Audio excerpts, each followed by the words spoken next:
All right, tip number one is you got to be earning a lot more money than what you're spending, or at least making plenty more than what you're spending.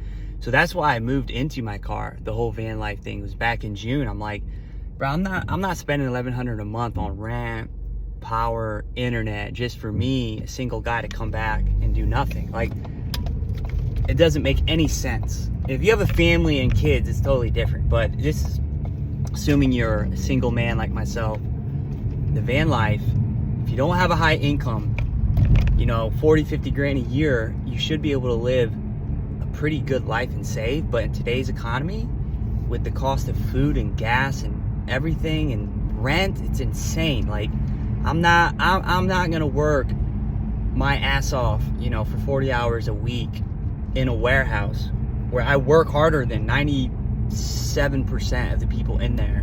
Like, I move quick. I make FedEx a lot of money. Anyway, I'm not gonna do that just so I can have a little bit of money left over at the end of the month. Like, to me, the point of working is so you can build wealth. It's like so you can accumulate money. Like, I'm not just gonna stay on a rat wheel doing work that I wouldn't do in the first place if it wasn't for getting paid.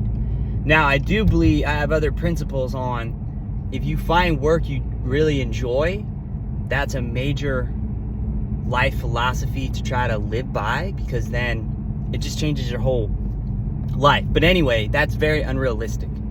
Most people will never find a job. And even if you do, even if like you play basketball for 10 years, excuse me, or you love whatever your job, you're gonna get bored of it. It's human nature to get bored of anything that we do all the time.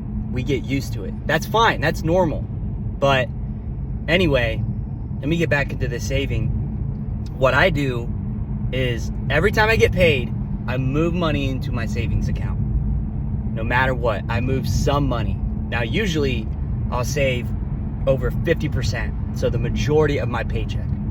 And the reason I can do that is because I'm not paying a landlord $844 a month and $150 electric power bill for heating and cooling, and $62 internet bill for basic internet or high-speed internet, and renter's insurance and any other costs that are associated with renting. Now, if you're bad at saving, I recommend taking out cash. Go to your bank when you get paid and just withdraw that money right from your checking account. That way you have cash on hand, and at least do this to start the habit. You don't have to. The inconvenience of it, plus in some savings accounts like high yield interest, you can actually earn a little bit. And obviously, if you need it in the case of emergency, you need to move that savings into your checking. You can't do that very quickly if you have cash. But it's proven, it's scientifically proven, when we spend cash, this will help if you have a spending problem too. It's painful. It's more painful to give somebody this $20 bill than it is to swipe my debit card that has these digits that is basically kind of meaningless to us in a way. Like, it doesn't affect us the same way. Spending cash feels more real. So that can help you save money, is when you pull it out in cash, it feels more real that you're saving money. And it's always good to have some cash on hand too, as well. But the other thing, have reasons to save other than to just save, because eventually, like me, you're gonna get like burned out and you're gonna be like, well, what's the point of doing this? Like, I'm not really improving my lifestyle or my whole life. And invest, learn about investments. I'm not gonna give it, this isn't financial investment advice, but that motivates me, knowing, okay, I got my savings, a little emergency fund. Now the rest of what I'm saving is gonna go into what I want to invest in.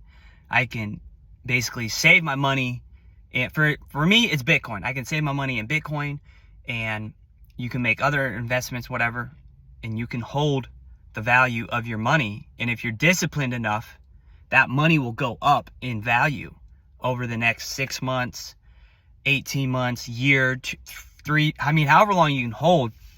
We all have different plans of what to do with those long-term investment. Some of us need to make more money shorter term, longer term. My personal plan is to own as much Bitcoin as possible, because I know over the next 18, 24 months, the price of one Bitcoin is going to dramatically increase. The value is, it's going up. Like, that's what I really believe. So if I put a lot of my savings there, that's going to hedge against my, inflation. And that gives me the motive to keep working hard, at maybe a boring job or warehouse job. You get kind of broken down, you get tired, physically fatigued, but I stay motivated because I know my hard-earned savings is going into an asset that I'm owning that is going to protect me against inflation and help me be able to make a lot more money in the future. So I hope these tips helped. If you want more of these kind of tips, follow me on Twitter at Coach Corey 3. And I look forward to hearing about your van life journey, saving journey.